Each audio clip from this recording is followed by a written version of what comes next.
اگر کوئی شخص یہ کرے جیسا کہ طارق جلیل صاحب نے، جو پاکستان کے ایک فی الحال مشہور مقرر مانے جاتے ہیں، میری نظر میں وہ عالم نہیں بلکہ جاہل اور اجہل ہے، اس لیے کہ ان کا یہ اسٹیٹمنٹ کہ صرف قرآن اللہ کی کتاب ہے، باقی کتابیں اللہ کی نہیں بلکہ آسمانی کتابیں ہیں۔ پہلے نبیوں پر کتابیں آئیں، وہ آسمانی کتابیں تھیں، اللہ کا کلام نہ تھا۔ یہ فرق ہے قرآن میں اور پہلی کتابوں کا فرق ہے، بہت خوبصورت فرق ہے۔ ان تورات آسمانی کتاب ہے، اللہ کا کلام نہیں ہے۔ زبور آسمانی کتاب ہے، اللہ کا کلام نہیں ہے۔ انجیل آسمانی کتاب ہے، اللہ کا کلام نہیں ہے۔ صحیفے 150 چھوٹے پمفلٹ کتابیں، چھوٹی کتابیں، وہ آسمان کی کتابیں ہیں، وہ اللہ کا کلام نہیں ہیں۔ تورات آسمانی کتاب ہے، اللہ کا کلام نہیں ہے۔ زبور آسمانی کتاب ہے، اللہ کا کلام نہیں ہے۔ انجیل آسمانی کتاب ہے، اللہ کا کلام نہیں ہے۔ صحیفے 150 چھوٹے پمفلٹ کتابیں، چھوٹی کتابیں، وہ آسمان کی کتابیں ہیں، وہ اللہ کا کلام نہیں ہے۔ ایک ساتھی نے ایک رضاخانی کا اعتراض بھیجا، اور ہمیشہ کی طرح اس بار بھی رضاخانیوں نے اپنی جہالتوں کا ثبوت دیا۔ آدمی مقولہ مشہور ہے کہ آدمی جس چیز سے جاہل ہوتا ہے اس کا دشمن ہوتا ہے۔ تو چونکہ علم اور بریلویت ان دونوں کی آپس میں دشمنی ہے، وہ کسی زمانے میں مجھے ایک ساتھی نے کلپ بھیجی، ایک تصویر بھیجی، اس میں ایک آدمی کھڑا ہوا تھا اور اوپر سے علم بارش ہو رہی تھی، اس بارش پر اس نے علم لکھا ہوا تھا، اور جو آدمی کھڑا تھا اس نے چھتری پکڑی ہوئی تھی۔ یعنی جس ٹائم علم کی بارش ہوتی ہے تو انہوں نے چھتری پکڑی ہوتی ہے، اس بارش سے بچتے ہیں۔ تو تصویر میں بڑی پیچھے اس کا بیک اپ بڑا کافی گہرا ہے، اگر بندے اس تصویری پر غور کرے تو۔ بہرحال علم اور رضاخانیت یہ دونوں ایک دوسرے کے دشمن ہیں۔ جہاں علم ہوگا وہ رضاخانیت نہیں ہوگی، اور جہاں رضاخانیت ہوگی وہ علم نہیں ہوگا۔ رضاخانیوں کی سب سے بڑی مصیبت تو یہ ہے کہ وہ حضرات اعتراض تو کرتے ہیں لیکن اعتراض کے لیے کوئی ثبوت نہیں دیتے ہیں، بس اپنے پیٹ سے ایک چیز بنا لیتے ہیں، یہ کفر ہے اور یہ گستاخی ہے۔ بھئی اگر یہ کفر ہے اور یہ گستاخی ہے تو اس کا ثبوت کیا ہے؟ اور ہمارے ساتھیوں کا سب سے بڑا مسئلہ یہ ہے کہ وہ بس اعتراض سن کے منہ اٹھا کر آ جاتے، جی جواب دیتے۔ بھئی جواب تو ہم آپ کو دے دیں گے، لیکن سوال یہ کہ اگر اس نے دلیل سے بات کی ہو تو ہم جواب دیں نا۔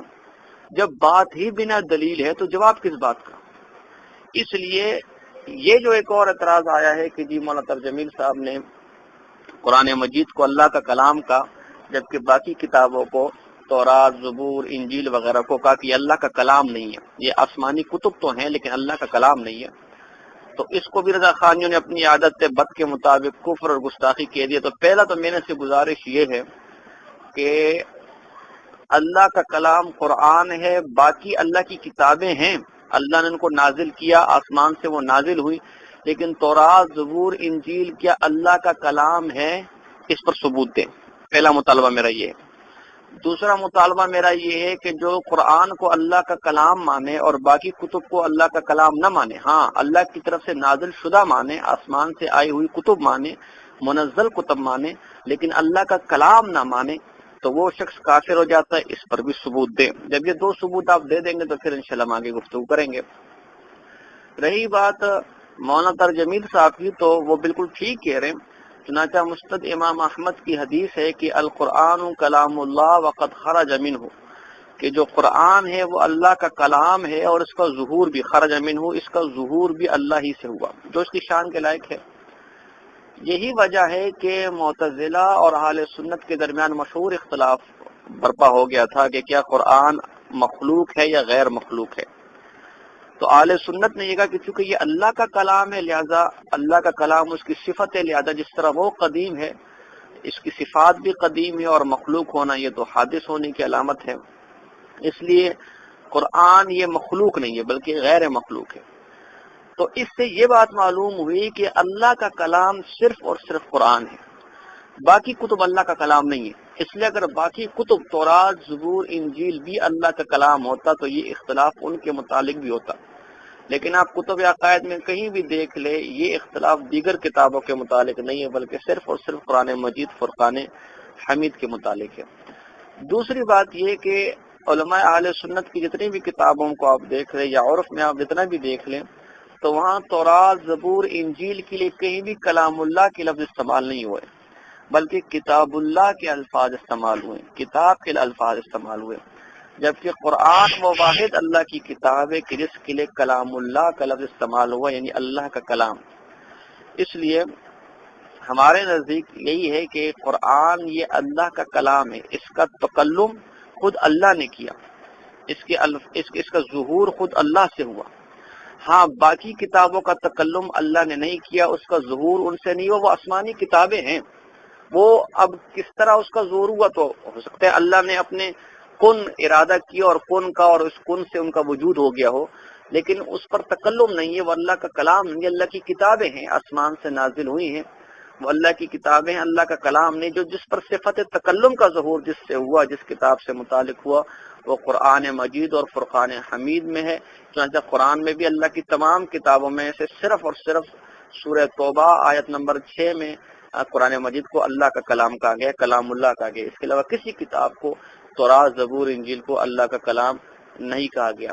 ہاں اس سے یہ مراد ہرگز نہیں ہے جیسا کہ ان جاہل رضا خانیوں نے مراد لی ہے کہ شاید تورات، زبور، انجیل یہ اللہ کی کتابیں نہیں ہیں، معاذ اللہ، نہیں، یہ اللہ کی کتابیں بھی ہیں، اور انبیاء پر ان کا نزول بھی ہوا، آسمان ہی سے آئیں، لیکن یہ اللہ کا کلام نہیں ہے کہ اللہ نے تکلم کر کے، اللہ سے جن کا تکلم، صفت تکلم کے ظہور سے جو وجود میں آئی ہوں، وہ نہیں ہے، وہ صرف قرآن مجید، فرقان حمید کو یہ اعزاز حاصل ہے۔ اگر مولانا کی یہ بات غلط ہے تو رضا خانی حضرات قرآن و حدیث سے، جیسے کہ ہم نے ایک حدیث پیش بھی کر دی کہ صرف قرآن کو حدیث کے اندر کلام اللہ وقت خرج منہ کہا گیا، کسی اور کتاب کے متعلق، تورات، زبور، انجیل کے متعلق۔ اب اگر رضا خانیوں میں غیرت اور جرت ہے تو وہ قرآن اور حدیث سے اور علماء اہل سنت کی کتب سے یہ بات پیش کر دیں کہ تورات، زبور، انجیل بھی اللہ کا کلام، کتاب نہیں، کتاب کی ہم بات نہیں کریں، اللہ کا کلام ہے، اس سے اللہ سے ان کا ظہور ہوا، صفت تکلم ان پر ہوا، اللہ نے ان کا تکلم بھی کیا، اور جو ان کو اللہ کا کلام نہ مانے، ان کے ساتھ اللہ کے صفت تکلم کا ظہور نہ مانے تو وہ کافر ہے۔ یہ سوال انشاءاللہ تا قیامت ان جاہل رضا خانیوں کے سر ہمارے سر رہے گا، دیکھتے کب ان کو غیرت آتی ہے۔ اب ذرا یہاں ان کے گھر کا گند بھی دیکھ لیں، اگر ہر منزل شدہ کوئی اللہ کا کلام کہتے ہیں کہ اللہ نے اسے تکلم بھی کیا، تو یہ میرے پاس ان کی مشہور و معروف کتاب مقابیس المجالس، ان کی مستند ترین کتاب مقابیس المجالس ہے، اس کا صفحہ نمبر 491 ہے، 491۔ اس میں ان کا پیر لکھتا ہے کہ راگ کا موجد کون ہے، یعنی جو گٹار وغیرہ ساز وز نہیں ہوتے راگ، اس کا موجد کو بنانے والا کون ہے۔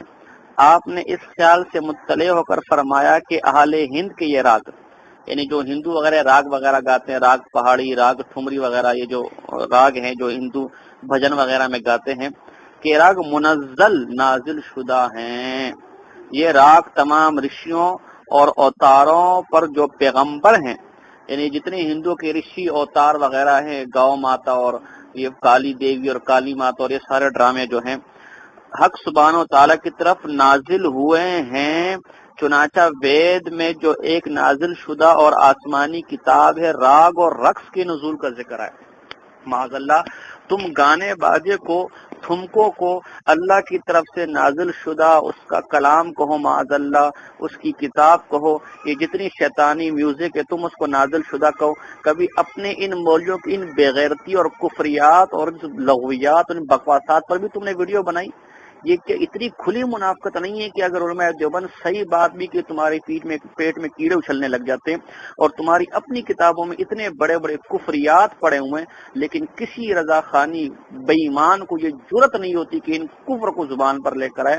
لہذا اگر کسی میں جرت ہے، کوئی مرد کا بچہ تم میں پیدا ہوا ہے، تو ثابت کرے کہ ہندوؤں کے راگ وغیرہ معاذ اللہ، یہ گانے باجے، یہ نازل شدہ آسمانی کتابیں ہیں، لعنت ہو اس عقیدے پر۔ وما علینا الا البلاغ المبین۔